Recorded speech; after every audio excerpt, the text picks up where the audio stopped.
चाहे मैं हूँ या ये उलमाए किराम हूँ।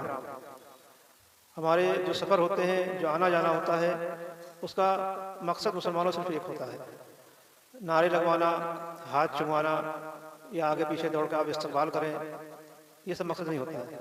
और अगर हकीकत पूछिए, दिल की बात पूछिए, तो ये सब चीज़ें अच्छी भी नहीं मालूम होती कि आप दौड़ दौड़ के नारे लगा रहे हैं, आप हाथ पैर चूम रहे हैं। हाँ, अच्छी लगती है। कब अच्छी लगती है?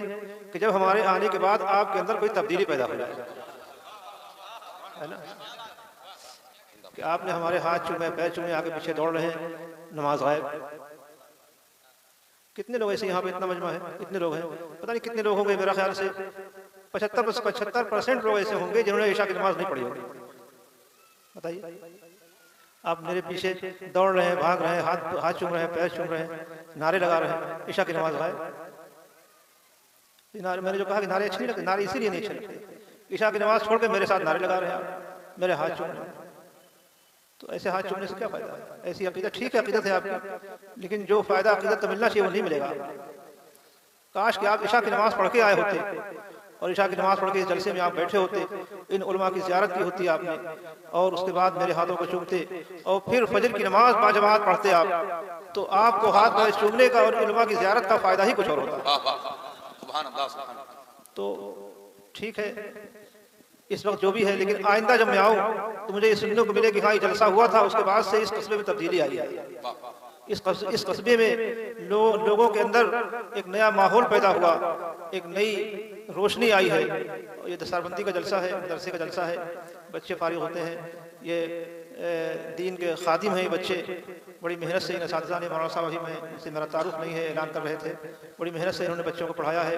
मदरसे के बच्चे इनकी बड़ी अहमियत होती है मुसलमानों में, बड़ी फजीलत है इनकी। मेरे बड़े अब्बा फातिह बिलग्राम, जो कि 20 साल अपने हुजरे के बाहर नहीं निकले, उनके लिए अगर कोई बाहर से बेहतर जाकर के उनको मेरी तरफ से ये मिठाई पेश कर दीजिएगा या कुछ फल पेश कर दीजिएगा, तो जब वो आते थे तो मेरे यहाँ भी एक छोटा सा मदरसा है, तो मेरे बड़े अब्बा वो मिठाई का डिब्बा देते थे और कहते जाकर के मदरसे के बच्चों को बांट दो, जाकर के मदरसे के बच्चों को बांट दो।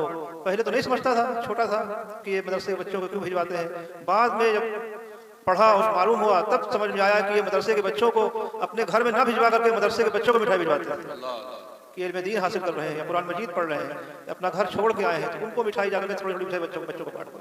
ये हमारे बुजुर्गों का तरीका था मुसलमान। इस तरह से उन्होंने इल्म दीन हासिल करने वालों का ख्याल रखा उन्होंने। और मेरे बड़े अब्बा में बहुत जगह ये बात कह चुका हूँ, अक्सर कहता रहता हूँ कि उनके पास जब उलमा आते थे, मौलाना लोग आते थे, तो मैं छोटा था तो उनको उलमा को पैसे देते, नजर पेश, कुछ एक आज से 40 साल पहले 1 रुपया 2 रुपया 5 रुपये चलते थे, तो देते थे, निकल तक उठाया 1-2 रुपया उठाया दे दिया। तो मैंने एक दफ़ा उनसे पूछ दिया कि आप ये मौलाना लोगों को पैसे क्यों देते हैं? तो मेरे बड़े अब्बा ने फरमाया कि बेटा पैसे नहीं देता हूँ, सिर्फ अपने बुजुर्गों की सुन्नत को अदा करता हूँ। तो फिर उन्होंने कई एक नाम लिए कि फला बुजुर्ग, फला बुजुर्ग, फला बुजुर्ग अपना सदक़े नफली सिर्फ उलमा को ही दिया करते थे। मैं अपने असलाफ के तरीक़े को अपना रहा हूँ, उनके तरीक़े को पूरा कर रहा हूँ। सोचिए, जो अपने असलाफ के तरीक़ों का इस तरह से ख्याल रखे, मुस्तहब बातों का इस तरह से ख्याल रखे कि उनको बिल्कुल वाजिब का दर्जा दे दे, तो इन हज़रात की नज़र में फ़राइज़ व वाजिबात का क्या दर्जा होगा। आज हम फ़र्ज़ छोड़ देते हैं, नमाज हमारे ऊपर सबसे अहम फ़र्ज़ है, फ़र्ज़ों में सबसे अहम फ़र्ज़ नमाज है, अब इबादतों में सबसे अफजल इबादत नमाज है, हम उसको छोड़ देते हैं, हमें कोई फ़र्क ही नहीं पड़ता है। तो जलसे सिर्फ इसलिए होते हैं कि हम जलसों में आएँ, उलमा की बातों को सुने और सुन करके उस पर अमल करें, ताकि हमारी दुनिया भी संवर जाए और हमारी आखिरत भी संवर जाए। जो मैंने कहा था कि नारे अच्छे नहीं लगते, नारे इसीलिए नहीं अच्छे लगते हैं कि जलसे होते हैं हमारे अंदर कोई तब्दीली नहीं आती है, जलसे होते हैं हमारे अंदर कोई बदलाव नहीं आता है। मुसलमानों, आपसे यही गुजारिश है और कि जलसे सुने और अपने दिनों रात अपने शब रोज़ को देखें कि हम दिन भर क्या करते हैं। दिन भर हमने कमाया, 12 घंटे हमने अपनी कमाई में खर्च किया, लेकिन आधा घंटा सब नमाजें मिलाकर कितना टाइम लगता है? 1 घंटे का टाइम लगेगा 5 वक्त नमाज में। 1 घंटा आप अल्लाह की इबादत करने निकाल सकते हैं। इसको 24 घंटे तो आप दिन रात सोने में, खाने में, कारोबार में निकालते हैं, तो 1 घंटा अल्लाह की बात के लिए निकाल लीजिए। कम से कम नमाज पाबंदी से पढ़िए और तमाम बुरी बातों से। आजकल एक चीज़ बहुत बुरी हमारे मैंने कई जगह देखा, मेरे सामने ये बातें आई, कुछ लोग पैसे का लेन देन इस तरह से करते हैं जो ब्याज की सूरत है। बहुत अच्छे मैंने लोगों को देखा, पढ़े लिखे भी हैं, हाजी भी हैं, नमाजी भी हैं, लेकिन जब मालूम हुआ कि पैसा वो इस तरह से उधार देते हैं जो ब्याज की सूरत है, उसको ब्याज नहीं समझते, कहते नफ़ा है।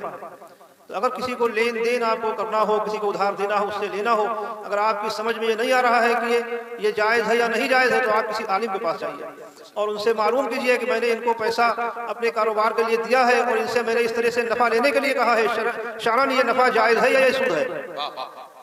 बहुत सी बातें, बहुत से मामला मेरे सामने इस तरह के आए। जब मैंने उसको पूछा, मालूम किया तो पता चला ये तो ब्याज की सूरत है। इतनी बड़ी दाढ़ी, हाजी, नमाजी, सब कुछ, लेकिन ब्याज। तो इस चीज में, कारोबार में, लेन देन में पैसे जो आप लगाएं किसी दूसरे को दें तो पहले उसको मालूम कर लें कि ये ब्याज तो नहीं है, ब्याज की सूरत तो नहीं है। अगर वो ब्याज होगा जाहिर सी बात है उस पैसे में तो वक्ती तौर से तो बरकत आपको दिखाई देगी, लेकिन जब वो उस पैसे से आप अपने उस पैसे का निवारा अपने मुंह में रखेंगे, आपके पेट में जाएगा, जाहिर सी बात है आपका दिल सियाह होगा। और जब दिल सियाह होता है तो वो उस दिल पे अच्छी बातों का असर मुसलमानों नहीं होता है और वो दिल अच्छी बात कबूल करने से बिल्कुल ही महरूम हो जाता है। तो अपनी ज़िंदगी को शरीयत के मुताबिक गुजारें। और एक बात जो आजकल मैं हर जगह कहता रहता हूँ कि इस वक्त तमाम तरह के फितने, बहुत सी बातें चल रही हैं, खासकर मोबाइल से। कोई किसी की गुस्ताखी करने लगता है, कोई किसी की गुस्ताखी करने लगता है। मैंने अपने यहाँ उर्स में भी ये बात बयान की थी और अक्सर और जगह बयान कर चुका हूँ कि हमारे बुजुर्गों का जो अकीदा है, जो हमारे बुजुर्गों का अकीदा है, मेरे जद्द आला सैयद मोहम्मद साहिब दावत सोरा वासिब बिलग्रामी रज़ियल्लाहु ताला अन्हु 800 साल हो गए उनको आए हुए। उस वक्त जो हमारा अकीदा कि अफज़लुल बशर बादल अंबिया बितहक़ीक़ सय्यदना अबू बकर सिद्दीक़, अफज़लुल बशर बादल अंबिया ने अपने अंदर सारी फजीलतें समेट ली। अब इसको अगर खाली अफज़लुल बशर कह दिया जाए, लोग इसमें भी वो करने लगते हैं। बहरहाल इसमें सारी फजीलतें। उसके बाद बतदरीज सैयदना फारूक आज़म, सैयदना उस्मान गनी, सैयदना मौलाई कायनात रज़ियल्लाहु ताला अन्हु, अशरा मुबश्शरा, अहले बैत अतहार, जुमला सहाबाए किराम, जो उसमें हज़रत अमीर मुआविया भी शामिल हैं, इन सबकी इज़्ज़त व तकरीम हमारे ऊपर वाजिब व लाज़िम है।